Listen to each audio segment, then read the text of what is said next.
Good afternoon, and welcome to the Flint Community Webinar on Coronavirus. Yes, this is week 82, October the 8th. And this webinar is brought to you by the Healthy Flint Research Coordinating Center, the Flint Center for Health Equity Solutions, and the Michigan Prevention Research Center. We're so delighted that you joined us today. And I tell you, we have a profoundly exciting webinar for you today. I'm your moderator today, Yvonne Lewis, co-director of the Healthy Flint Research Coordinating Center. And on behalf of the co-directors and our partners, we welcome you to this webinar today. For 82 weeks now, we've had a wonderful partnership that has been available to bring information to you on a regular basis. And again, let me appreciate those of you who continue to send questions, give us a call to let us know what information is of interest to you. We want to thank the Genesee County Health Department. I'll give you some of our partners that are available with us today. The Genesee County Health Department, the Greater Flint Health Coalition has been a great partner, along with Genesee Health Systems, as well as the University of Michigan Flint, Ann Arbor, Michigan State University. They're all behind the scenes ready to answer questions for you even today. So those panelists that are not here to actually on the webinar to speak, they are available. So if you have questions today, put those questions in the Q&A and they will be happy to answer them for you. And hopefully maybe some of them we can get on the webinar today. Our topics for today: COVID therapeutics, COVID tests. Many have asked about what's the difference between the antigen test and the PCR test. And we're going to talk a little bit about that today. We've had questions about the COVID vaccine cards and your records. What do you need to know? Had a call from someone who was out of town and said, I need to have my record. What do I do? How do I find it? We'll hear updates from the Genesee County Health Department, updates from the governor's office, and the city of Flint. We have a great roundtable for you today. Dr. EJ is going to be with us, Dr. McCumbler, along with Dr. Deborah Verholden, Dr. Hackert, and Dr. Susan Wolford in just a few moments. But first today, let me remind you again, if you give us a call at 810-835-2130, you can get your questions answered there, or you can visit us at info@hfrcc.org, and we'll get your questions from that site as well. So again, thank you, and we're going to get right into it today. Our first speaker is Gary Jones. Gary is a community affairs director for the city of Flint out of the governor's office. And so we want to hear from Gary this morning. Gary, what's happening out of the governor's office that we need to know today?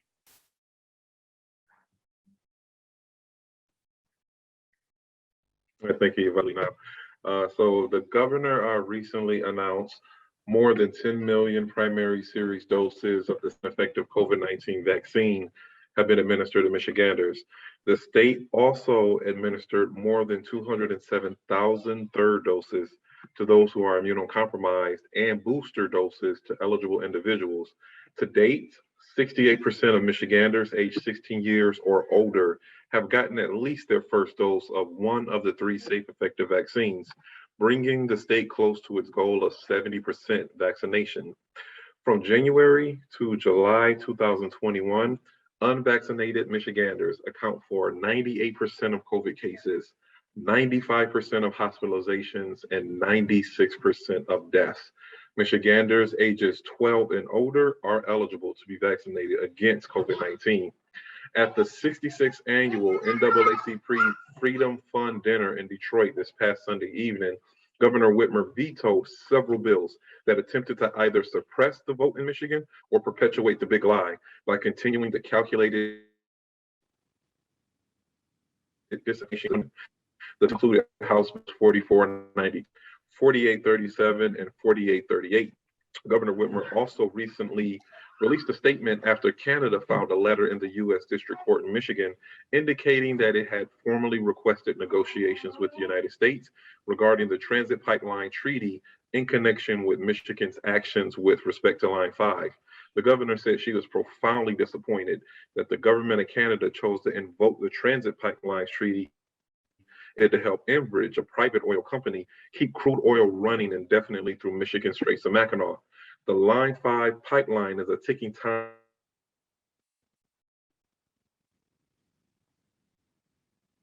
time bomb that could lead us across the region. At one of the territories chosen to participate in the National Governors Association on state strategies to improve care for stimulant and substance use.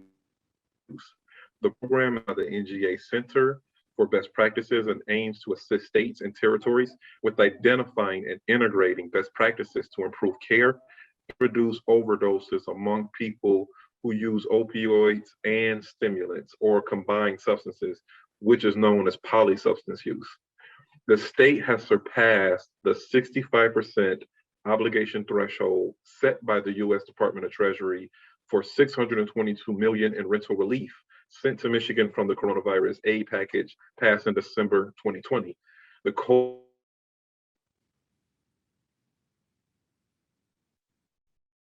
emergency rental assistance families across the state, helping them maintain a high level of housing stability as they continue to navigate the impact of the pandemic on their lives. The state, its partners, and local resource agencies have worked tirelessly to meet the needs of Michiganders, and exceeding this threshold ensures we can continue to provide much needed aid to those who need it most. And as always, like to end with giving out the catch-all websites, michigan.gov/COVID vaccine and michigan.gov/coronavirus. Thank you so much, Gary. Appreciate that. We missed a couple times. You were breaking up a little bit, but I want to make sure people get that website again, because all the information you share is available, and they can get on your mailing list. So again, if you want to get in touch with Gary Jones, that phone number, for those of you that may not see it on the screen, is 517-282-3193. And Gary, if you give us that email address one more time. Absolutely. Jones G9@michigan.gov. So Jones, the letter G, like Gary, the number 9 at michigan.gov, Michigan spelled out completely. And then that catch-all website is michigan.gov/COVID vaccine and michigan.gov/coronavirus. All right. So any of that information, Gary, it's really great for us to have. We're glad to hear that there's some movement in a positive direction with the vaccinations numbers. But there's more to come on that, because people do have questions, and we want to make sure we get those questions answered. Thank you so much, Gary. We have got a great panel for you today. I mentioned Dr. EJ, we call her Dr. EJ. Dr. Jennifer Edwards Johnson is here. Dr. Susan Wolford is going to join us. Dr. Deborah Furr-Holden and Dr. Pamela Hackert, our health officer. We want to start off with you, Dr. EJ. We've had some questions about therapeutics, and you're working in the hospital, and I know Dr. Wolford works in the hospital with children as well. But there's some questions. Once we're trying to help people, none of us want to get sick. So we're trying to follow those protocols that Dr. Reynolds continues to tell us, and Dr. Furr-Holden continued to tell us.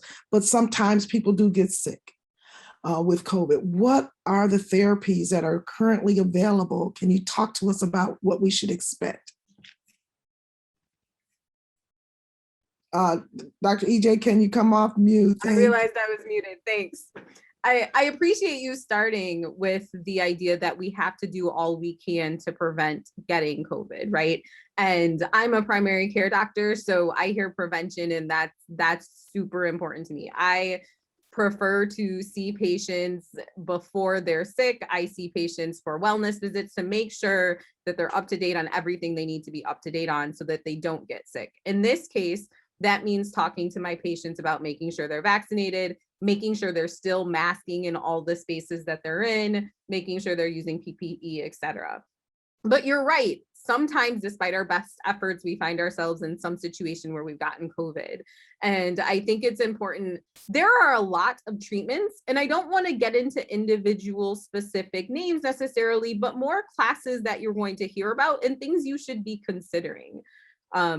For any patient who's over 12 and has received a diagnosis of COVID, they should be talking immediately with their physician or provider regarding their availability to get antibody treatment. So when you hear antibody treatment, it's really any of those medicines that you hear end in ab. So they sound like really complex names. I trip over them. We've given some of them cute names like Regencov, which is Casiviramab, and Imdemivimab. But you'll hear some other ones. There's Sotrovimab out there. And I would say you need to be talking with your providers about making sure you can get antibody treatment. I wouldn't get so worried about which antibody treatment. I would be talking to your individual physician about what's available in the sort of local area. There are different hospitals that are sort of carrying different ones. At McLaren, when we have COVID positive patients, we're disseminating this treatment. You can get this treatment via the ER. So we talk to our patients and we say, hey, you need to go to the ER for antibody treatment. But antibody treatment has sort of been one of the best treatments that we've seen sort of emerge out of COVID, is particularly right early in the disease process. And it's really, really important that we're initiating antibody treatment as soon as symptoms develop. In fact, it's ideal, and we should be initiating treatment, before 10 days of symptoms have elapsed, or before someone has experienced 10 days. Ideally, the day you have symptoms, you're talking to your provider, getting tested and asking and having that conversation with your provider about whether you are someone who could potentially get antibody treatment. So we've talked a little bit about antibody treatment and what that means, and that's still sort of the mainstay and initial sort of treatment. Like I said, for those age 12 and over, and there's a lot of specifics regarding who qualifies, but if you're 12 and over, that's a conversation that you should be having. Things, go ahead. EJ, two things you said. One, you said provider. You should be talking to your provider. And then you said within 10 days of treatment. Now, just in conversation with people, most times it's like 3 days and they're saying, well, I was feeling kind of bad, wasn't sure what it is. So we're missing getting, number one, to the provider, because some people don't have a primary care provider, or they're being told even by the provider, go to urgent care. How do we deal with this? I think that's an excellent question. I think this is part of where what we're doing here on this webinar becomes important. So if you go to urgent care, you've developed symptoms, you're not sure what they are, you're not even sure if it's COVID. You go to an urgent care, they tell you, yes, this is COVID. At that point, that's an opportunity. That's a provider, right? Whoever you've seen there was a provider. They may not be your long-term provider, but they're a provider. And that person should be able to help you think about next steps in your care, right? And that will often mean antibody treatment, depending on a few risk factors, et cetera, but by and large, it often means antibody treatment. So do we have to ask our provider, and I'm glad you say that, so not necessarily a primary care provider, but whoever that provider is. So should we as community members, when we go, say, if they're saying to us, we have symptoms, should we say, well, I want that antibody treatment? I definitely think that it is important that as patients, we're advocating for ourselves, right? So certainly starting that discussion of, am I a person who could qualify for that antibody treatment? And I think that's important because that provider can talk to you specifically about your specific health history, any medical conditions you have, any reasons you may or may not meet the criteria. And so it's perfectly reasonable for someone to say, hey, I've heard a lot of good things about this antibody treatment. Is that something I'm a candidate for? Okay, so it's really important. Hopefully, as we're listening to this, we jot these statements down and use them. And if you're talking with someone in the community, also offer this to them. We can advocate for ourselves by saying to our primary care or whoever that caregiver is, to ask them, am I a candidate for this treatment? So that's the antibody treatment or the therapeutics. That's one. What other things should we consider? Absolutely. So you guys, you've probably heard, right, several sort of new and upcoming medications that are coming down the line. You might have heard some therapies with antivirals. Those are often the medications that end in vir. Remdesivir is a really popular one that we tend to hear about. I want us to be really thoughtful.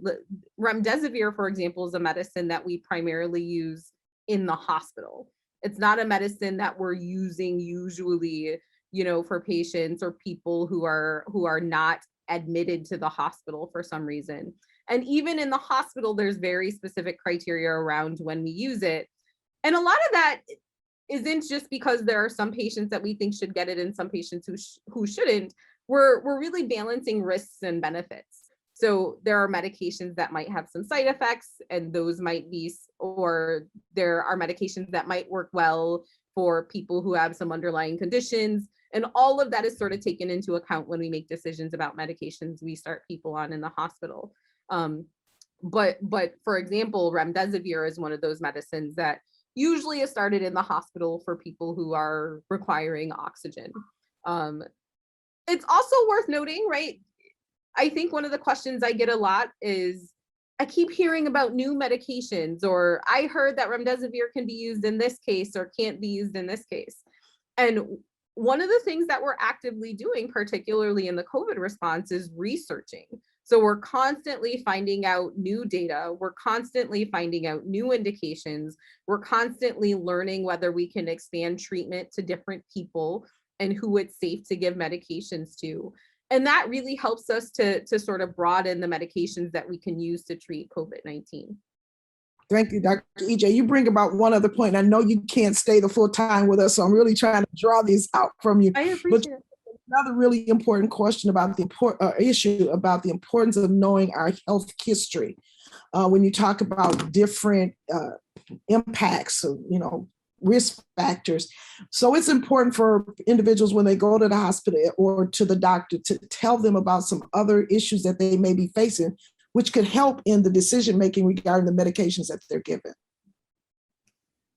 Absolutely. Certainly knowing your medical history and how you might have responded before when hospitalized, knowing pertinent details about your health history is very paramount and extremely important. So Dr. EJ, before you have to leave us, what other really important thoughts that you want to make sure that we don't miss? Absolutely. So I want to say that you guys might have heard about a medicine that's made by the manufacturer Merck. It's called Manufer. It is not FDA approved. It is a potential therapy. It is being considered for sort of outpatient use. And what I want to say here is we really have to sort of wait for the data on these things, right? We have really good data on vaccinations and that vaccinations work really well. We are still learning about many of these therapies that we're actively making and are sort of, coming to the forefront in real time. There are lots of therapeutics that have a lot of great promise, but we have to wait to see what the FDA says about them. The other thing I sort of want to make sure we're thinking about is you might hear of treatments out, on social media. You might hear about a new treatment. You might hear about one thing or another. It's really important that you're discussing those treatments with your trusted healthcare provider before initiating anything, because just because a treatment has worked doesn't mean that there might not be side effects. Right? Or there may be a reason that it might not work for you, or that it could be potentially dangerous for you. I think ivermectin, we might have heard about, is a great example of this. Ivermectin is a medicine we do not use for COVID. It's not approved for use.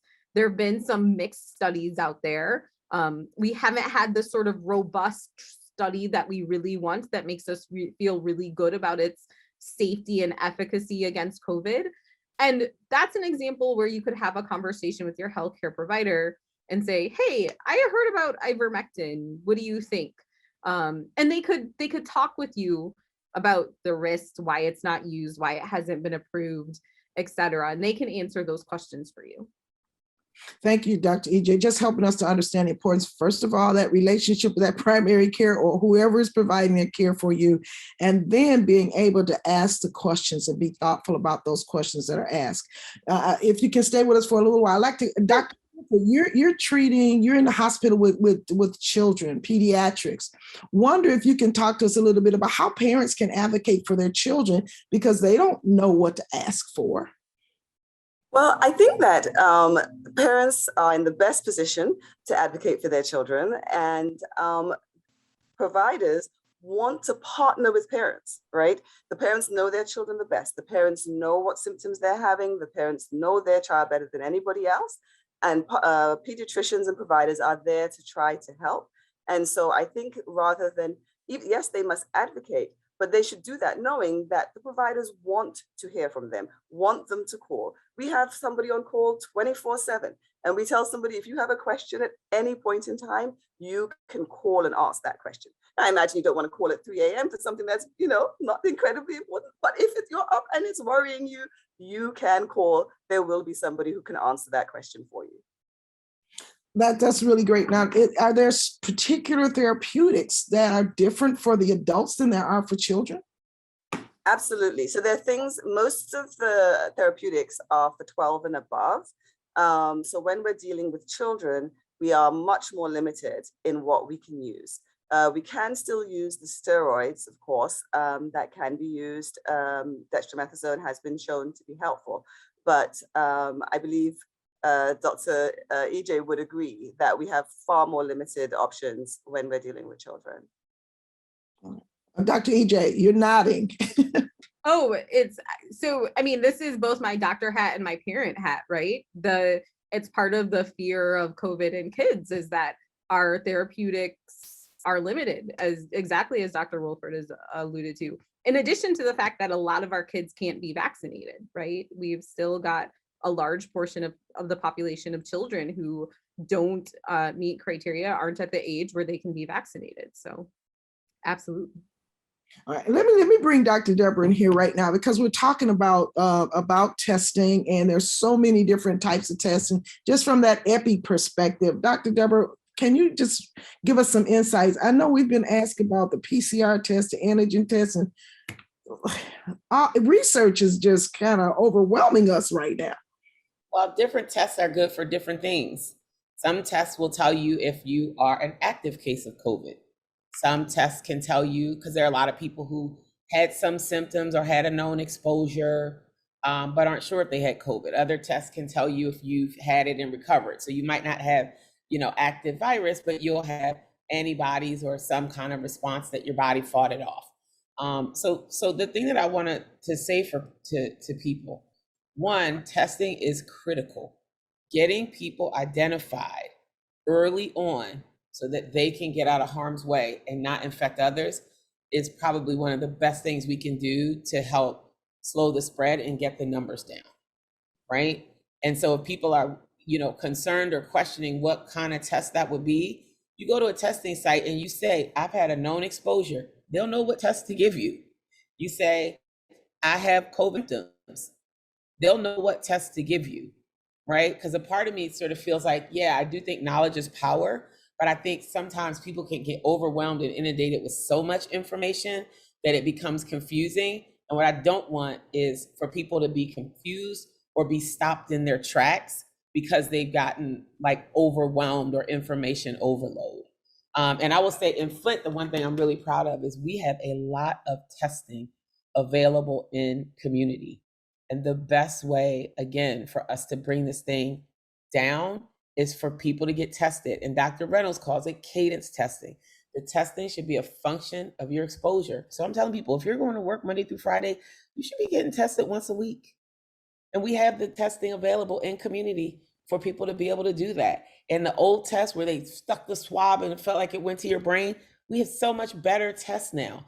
The test is milder, it's gentler, it's not as uncomfortable for people, and the tests are pretty good. And if anybody has symptoms and you get a negative test, you should still quarantine and then get retested. So maybe I'm a little bit over the top, Dr. Deborah, because I went into a testing site last Saturday and I asked him, I said, which ones do you have? I mean, there's just multiple tests, right? And so I said, give me both of them. One that comes back in a half an hour, and then one that takes a couple of days, because there's a difference in the solutions, right? Yeah, and we've got these metrics for tests that, and I'll spare you the too sciencey definition, but every test has a measure that tells you how good it is at picking up what we call true positives. And then it has a metric, how good a test is at picking up true negatives, right? So if you are positive and you get a negative test result, you don't like that, right? Because you actually have it, but the test comes back negative. Sometimes that does happen. Typically, by the time people have symptoms, those are the people who will really are less likely to have that happen, less likely to actually have the disease and test negative. What will happen though is very early on, the chances that somebody will take a test and actually be positive and that test come back negative is higher, right? The more virus you have, the better all of these tests are at detecting it, right? So again, that's why it's so important. If you have a known exposure or if you have any symptoms, you should just get tested. If the test is negative, you come back in a day or two and you get retested and you just stay in quarantine in the meantime. Thank you. Dr. E.J., I saw your hand a minute ago. There were two things. There was a question in the chat that I wanted to clarify, but I want to highlight that idea of if you have any symptoms, right? We're in a sort of season change, right? You know, that where people get allergy symptoms and they like to say, oh, my sinuses. I want people getting tested no matter, you know, at any little symptom, because those are the symptoms that we're seeing, particularly in vaccinated people where our symptoms might be slightly more mild. Those are the symptoms that we're seeing actually have positive COVID tests. So don't shrug away any symptoms. And I want to highlight that point you made about testing regularly. I am in the clinic every week. I test on Fridays religiously just because I want to make sure that I'm catching something early and I'm being really thoughtful about, you know, what my potential exposures might be to other people. So I think that's really important. The last thing I'll say is just an answer to this question that was in the chat. I want to be very clear. I am not against monoclonal antibodies. I was actually saying you should be asking your providers about the potential to get that treatment if you are able. So if you test positive for COVID, what I'm saying is you should be having a discussion with providers about how you can get antibodies. And someone asked about how you can administer a home test. I don't know if someone else wants to take that. I can, but. So particularly with children going back to school, and we know that some of them, if they've been exposed, and I want to talk a little bit about this known exposure thing too, and it just came up because I feel like every day, you know, I'm hearing somebody say, I was exposed to somebody who was exposed, and you almost feel like you have quarantine all the time. So what are these levels? And then for parents who want to make sure that their children go to school every day, if they've had an exposure, is the home test something that they should be using? I don't know. And Dr. Hackett's on here too. Everybody's kind of waiting on somebody. I'm not answering that question with a family physician and a pediatrician on. So Dr. Hackett's in patients as well. So we need you to help us out here, because that's a real question. You know, you're going to work and you get a call, somebody was exposed to somebody. What do you do? Should you do that in-home test, or if you can't get to these other sites? If you have an in-home test, I mean, it certainly is a great choice. However, you do want to make sure that you're reading it carefully to put the swab up as far as it indicates, and to be very generous and firm when you are doing the swabbing, the 4 circles or whatever they're indicating on that, because an administered test is about 75% going to show you if you're positive at the right time. If you do it at home, it's only about 50%. So the difference is how carefully and how firmly are you wiping that swab around in your nose. So that's really the only difference, is how well you do the swabbing. And one of the questions or comments is, you know, it's uncomfortable, especially for parents who don't have the skills to be sure that they're doing it right. So should they take their child to a provider rather than trying to do it themselves? I'll speak for pediatric providers and say that we are happy to test. So if you have a question, if you think your child has been exposed, then yes, call your pediatric provider. They will give you advice and they would be more than willing to test. Now, as has been said, what ends up happening sometimes is that you have to test more than once. But that's okay. We need to know whether somebody, because we've been talking about whether people have been exposed and having symptoms later on. Sometimes they're not going to have symptoms. With kids, they're not going to have symptoms, right? But we need to go ahead and do the testing so that we'll know if they have, if they are contagious, and therefore be able to give the right recommendations and stop this from spreading far and wide. So definitely call your pediatrician. They would be more than happy to test. And again, as many places that we have in the community, and we'll talk about those in a moment, there are a number of places in the community you can go and get tests at no cost to you. And so it's important that we utilize those sites. Now, the other quick question before we close the roundtable, there have been people who've gone out of town, or just for whatever reason, we lost our COVID immunization record. And in some places, it's being required. So, Dr. Hackett, I know there's some information on the Genesee County Health Department website, but if a person needs to get that immunization record, how can they get that?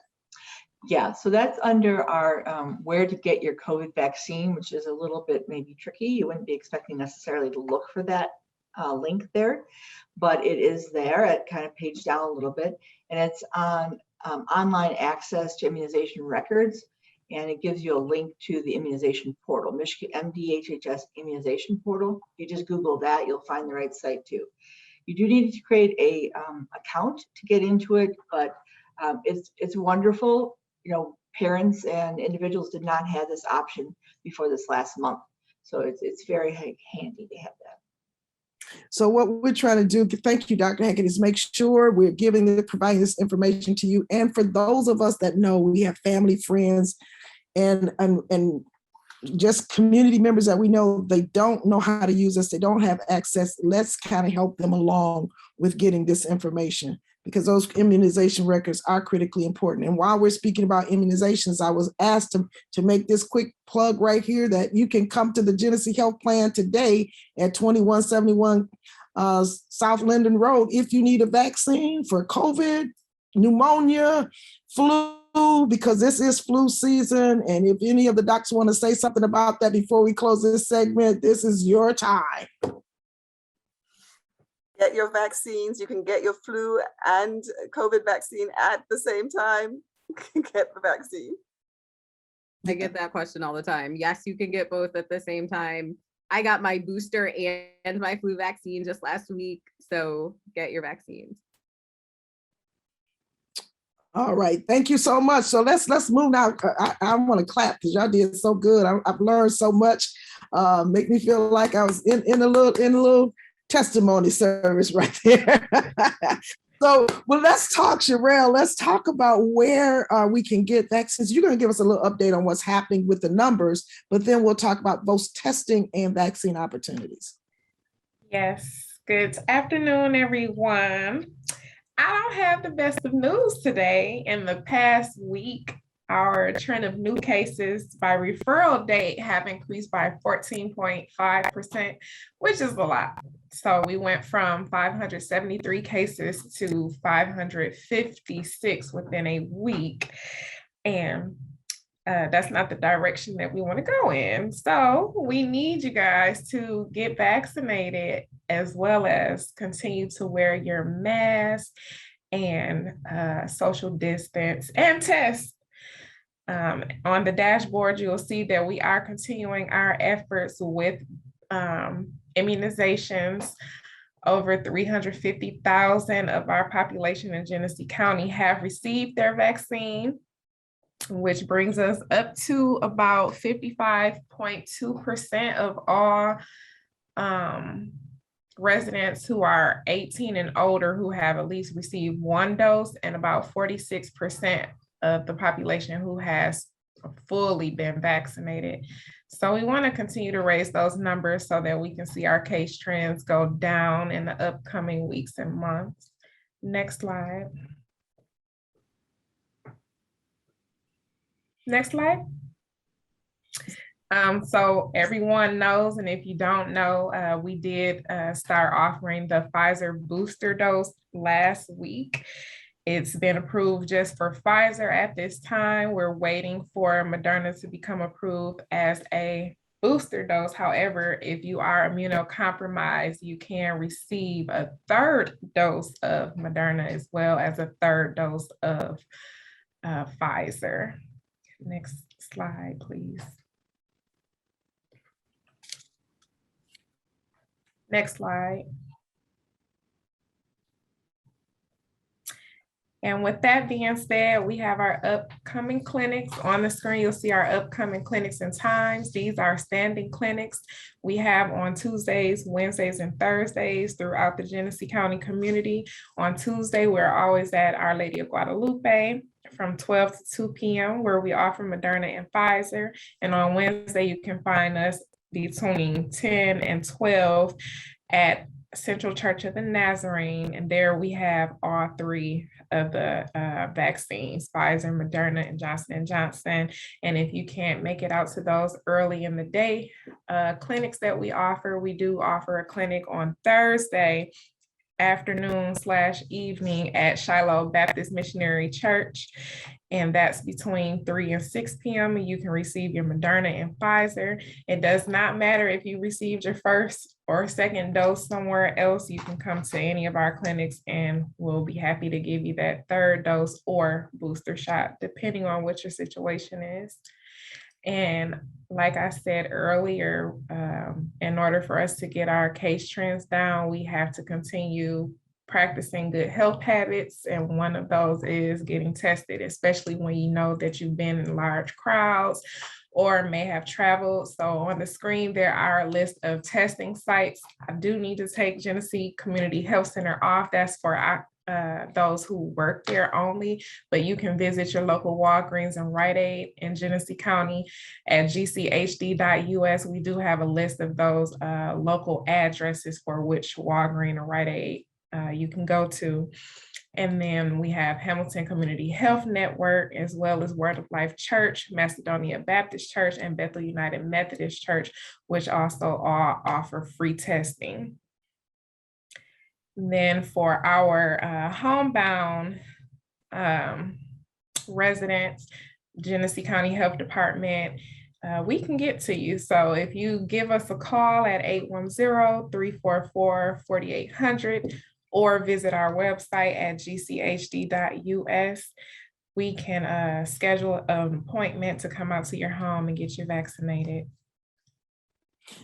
Sherelle, just one quick thing. I want to go at the sites that are testing for COVID, they're also doing COVID vaccines. Is that correct?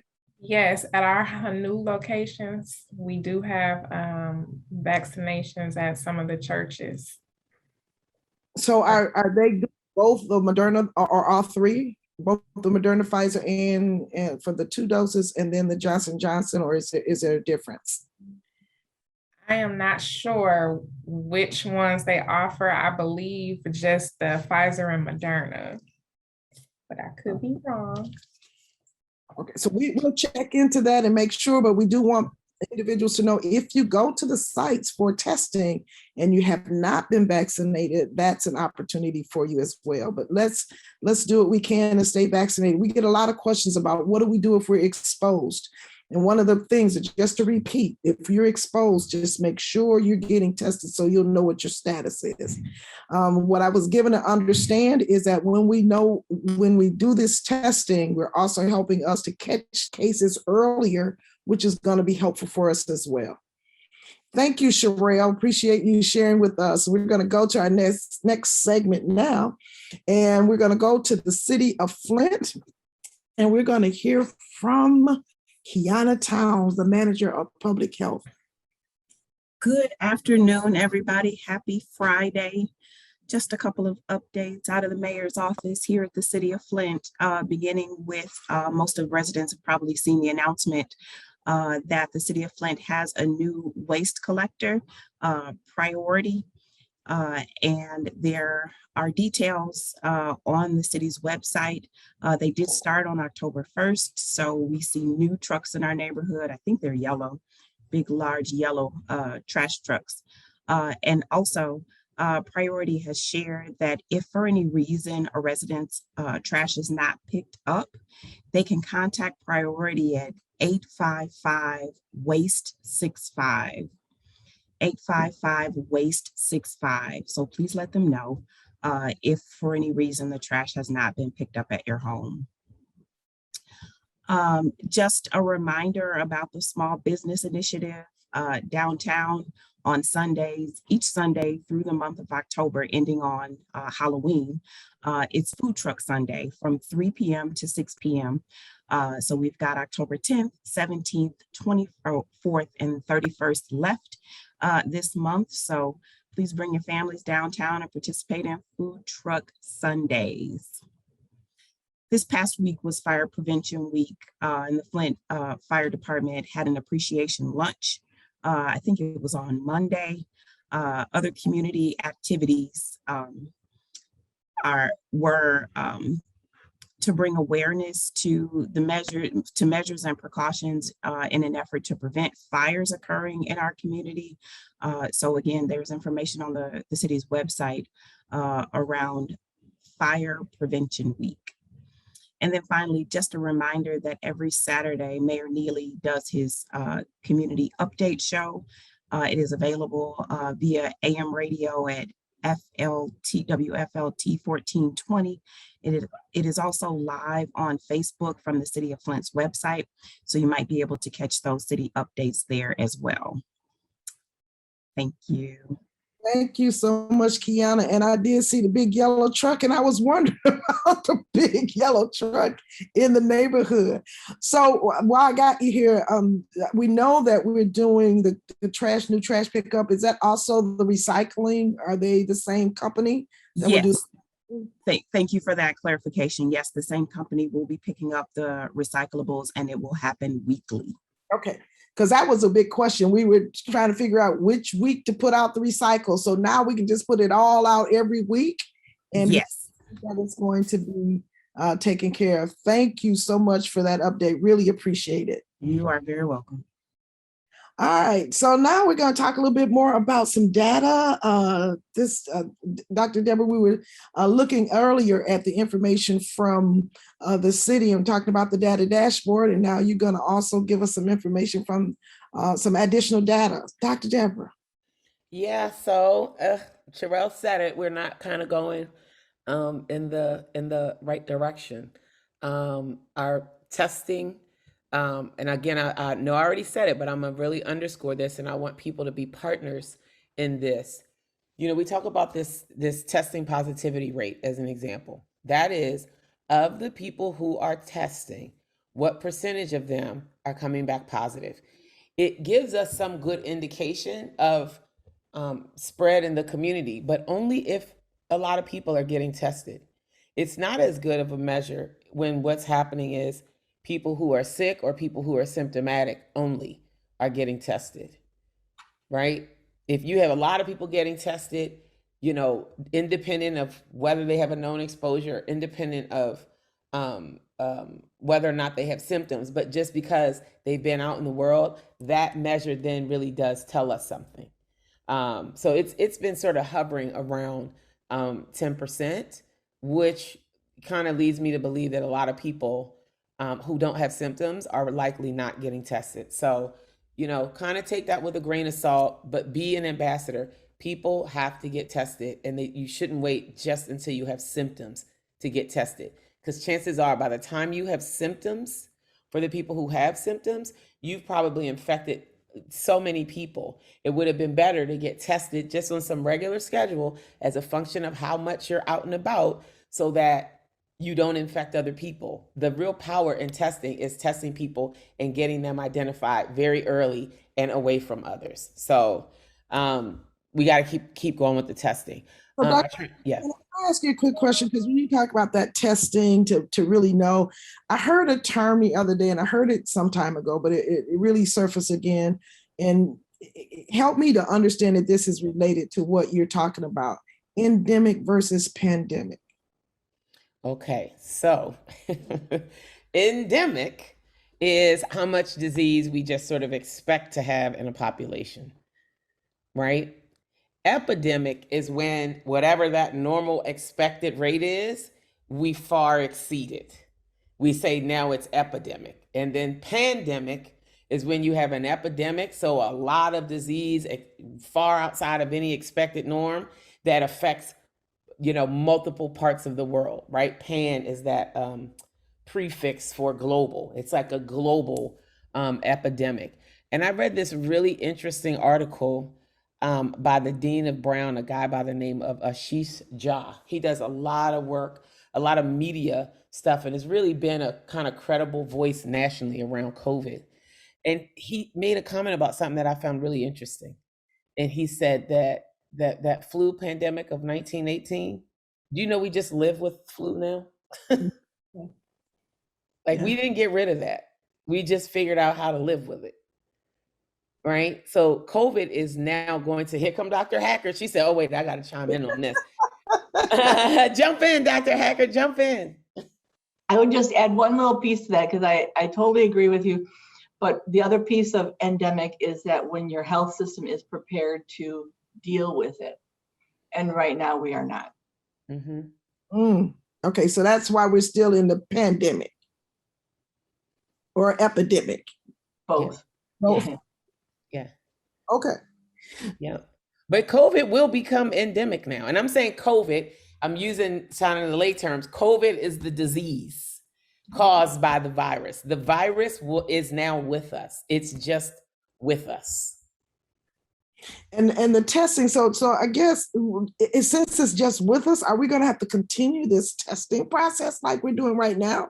Or at some point, where are we going? Do we know? May I answer that one? Go for it. So it's right now, if you go to the emergency room during flu season, they'll do a respiratory panel to see if you have respiratory syncytial virus, if you have the flu. It's going to become one of those. It's going to become one of the tests that are done in a respiratory panel. And, but that's probably at least a couple years away. Not the testing ability, but the fact that we will have the capacity to, take it in stride, be getting vaccines as often as we need or have them available. And so that's where I would see it going, is that we'll just be doing a respiratory panel and you'll find out if you have COVID, if you have the flu, whichever one it is. So that's what you mean by saying the health system is prepared or at least ready to deal with the conditions. Yeah, I mean, we can't be filling up our hospitals and having to send people to other states or to be, rationing care because of a certain disease, which is what's happening now. All right, so I'm going to come back again, Dr. Deborah, because, you give us all of these numbers, but it is flu season, right? And you mentioned earlier, cold sounds like colds, flu, and now the COVID, some of these symptoms mirror each other, right? Mm-hmm. So again, from the perspective of understanding how we live in this environment, I'm going to just ask you again, tell us what we need to do. You said so clearly. How do we need to handle this? Yeah, and I feel like a broken record, but prevention is our best strategy here. The goal is to prevent people from getting sick in the first place. And how do we do that? People get their flu vaccine. How do we do that? People get their COVID vaccine. And while we are still in this period of high transmission, people have to continue to practice good prevention. So they have to keep up with the good hand hygiene. Absolutely wear your mask. You should have your mask on when you're indoors, and you should probably have your mask on when you're outdoors and still watch the distance. Definitely when you're indoors and around others. And then from a kind of larger public health perspective, we've got to continue to do the work to improve air quality and improve air handling in our indoor spaces, because that also gives way to increased transmission. And particularly, this has been a concern with this Delta variant, which seems to, spread from person to person and just grow so much more robustly than what the alpha strains and other strains that we've seen. So it's prevention. And we've got some things we could be doing from a public health perspective. Like I said, upgrading air handling systems, figuring out how to have cleaner air indoors, figuring out how to configure indoor spaces in ways that are more health promoting, that reduce transmission. And then the individual stuff, get your vaccine, hand hygiene, practice the physical distancing, and wear that mask when you're indoors. I'm gonna pull on you for one more thing, Dr. Deborah, because when you start talking about air quality and all these other things, you get to this other issue we talk about a lot, and that's equity, because everybody doesn't have the same opportunity to be in clean spaces. So how do we address this from looking at it from a perspective of equity? What is it that we can do? Well, it's interesting because as I think about the kind of large sums of money that have been rolled out, and now with this new, budget and the stimulus package and all of these other things, we've got to think about what are the real longer term investments that we need to make, right? We are dealing with issues, for example, around water security. And so most cities have the task of replacing their old lead service lines and other parts of their infrastructure. And they all say, but we don't have the money and we can't do it. But guess what? If 20 years ago, when we knew that lead was bad for humans and especially bad for children, they said we're going to do 5% replacement every year, every city would be done by now. So it really is time for us to start to think about what are the real long-term strategies. The problem is that a lot of the people who, I think, in my opinion, who make these decisions aren't in positions for 20 years. They're elected leaders or appointed municipal officials that tend to turn over when the elected officials turn over. And, some guys wants to build a better mousetrap or one up the person before them, and they get rid of what they put in and put in other things. So we need to start to think about what is like the real infrastructure sort of plan for our nation, and what kind of long range improvements do we need to make. And given all that we've learned during COVID, it's such a missed opportunity for me. I feel like every school building should have gotten an upgrade while the kids were not there. It's like not like when they work on the highway, they try to do it in the wee hours because there's just fewer cars out. So a lot of the work that needed to be done in some of our poorest schools, that work could have been being done while the kids were on remote learning. And now the kids are back in school, and many of those school environments aren't much better than the environments that they left in last March. Quite the contrary, some of them have actually gotten worse because they haven't been maintained as well. So I think from an equity perspective, we need to think about what are the long range outcomes we want to see, and what investments do we need to be making now for those, and how do we do it in a way that doesn't leave anybody out. The quality of air in your school, every kid deserves high quality air in school. It shouldn't be a function of the socioeconomics of the neighborhood. It shouldn't be a function of the tax base, because guess what? Kids don't pay taxes. They have nothing to do with that, but they deserve, fair and equitable access to safe and supportive learning environments. So I'm hoping, and it looks like with the new budget that's in place, there are a whole lot of things baked in there, even in our state budget in Michigan, whole lot of things built in and baked in that'll be really, really good for children and for families. Yeah. So Dr. Deborah, I raise that, and I know sometimes we struggle with pulling all these things together, but one section of the World Health Organization's definition of health is it's more than the absence of disease. And certainly we're faced with COVID right now and all the other associated things that we have access for some support for, and we're continuing to learn. But it's true that one of the greatest tools that we have is our voice. And so for those of you that are listening today, you're community health workers, you're social workers, your family members, and you're listening today, we encourage you, let's figure out ways that we can be best advocates. And one of the ways to do that is have good information. Yeah. And so thanks to all of those of you that have shared, Dr. EJ, Dr. Wolford, Dr. Deborah, Dr. Hackert, and there's a question in the queue for Dr. Hackert about TB, because somebody's TB cases are rising. So it's important for us to get some sense of these questions, this information, and that's why we ask our panelists to just share sometimes those critical pieces of information that are helpful to us. So your voice counts. And let's continue to be our big advocates. You're advocates for your children, you're advocates for the community. So thank you so much. Dr. Deborah, I know you've got more with the policy brief and so forth, so I'm going to turn it back to you and let you finish out your numbers. Yeah, just a couple quick things, and then I want to give it over to Mary, who really is like pounding the pavement each week, trying to, push for what are the things that we really, from an equity perspective, need to be advocating for by way of policy. So I want to make sure she has some time too.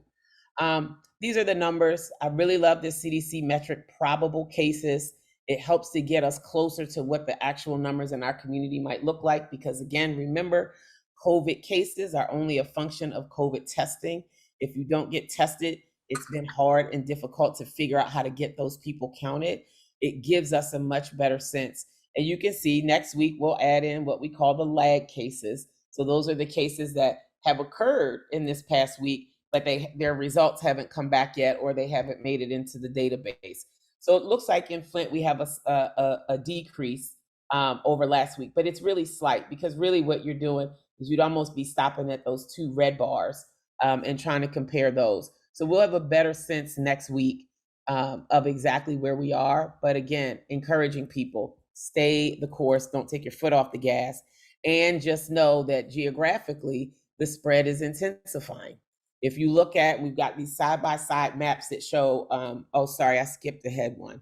So that's the next one. But the good news for Flint, if you look at the rate, and let me tell you why the rate is so important, because each community has a different population base. Flint is one of the larger population jurisdictions within Genesee County. So if you only looked at numbers, it would look like we had a problem in Flint, when in fact, if you look at the rate, so how many cases there are relative to how many people there are in the population, the city of Flint has the second lowest case rate in Genesee County. So stay the course, folks in Flint. And we really want, to kind of shine a light on in some of these other places. People got to tighten up. They just really have to tighten up. If you look at the map, which is the next slide, it sort of shows you that there's great variability. And the more color you get and the deeper the color is, the more cases you have. And you can see from August to September, all those places where we had kind of a dark spot, they just got bigger. So we got to stay the course, the bottom line with prevention. And let me hand it over to Mary. Okay, great. Thanks.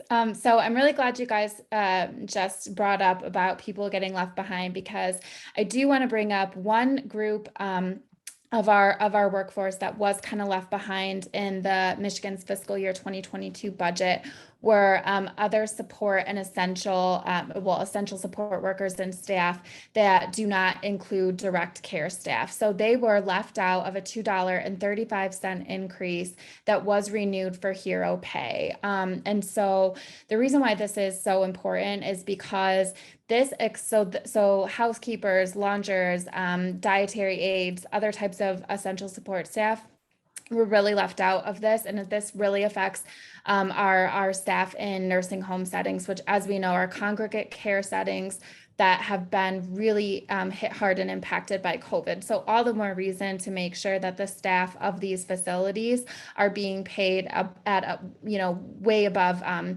poverty level wages. And so what I'm hoping to see from our legislators, and what I would recommend, is that we look into using what rest of the American Rescue Plan Act funds can be utilized, so that we can include these people in these important legislative moves. And then I'm going to move on super quickly so we can get our other recommendation in. And that's about protecting our other frontline and our direct care workers from increased violent incidences in the ER. The number of violent incidences and abuse toward healthcare workers has only just increased exponentially during COVID. And so there is an important piece of legislation that would actually require hospitals and health departments to track and disclose these incidents on their website, and also to a county prosecutor, so that so that further action can potentially be taken if deemed necessary. And this is a really important first step in helping the public in our hospital systems really actually acknowledge and address violence against workers. Because I think when we're talking about equity, right, we really don't want to keep leaving these groups out, especially in this time, right, as we still have cases going up and we're still seeing the trends that go in the wrong direction. We don't want to forget about our healthcare workers. Thank you, Mary Catherine. Appreciate it so much. We thank you and Dr. Deborah for that update. And we look forward to our community health workers and social workers to get those contact hours. Please submit your paperwork. And if you have any questions, the information can be reached by reaching out to Mary Crawford at croft457@msu.edu. We want to thank you again today for tuning in for our webinar. We want to ask you to continue to like us on Facebook and share it with someone else. Subscribe to our YouTube channel, Healthy Flint, and really be sure that you email us any questions or needing more information. Email us at info@hfrcc.org or give us a call at 810-835-2130. Thank you all for having such a wonderful panel session for us today, and all of you that are listening for those wonderful questions. We appreciate you and look forward to you sharing with us again next week on the Healthy Flint Research Coordinating Center's Flint Community Webinar on coronavirus. Thank you and have a great weekend. Come on over to the health plan, 3 o'clock to 6 p.m. today for your vaccines and other information.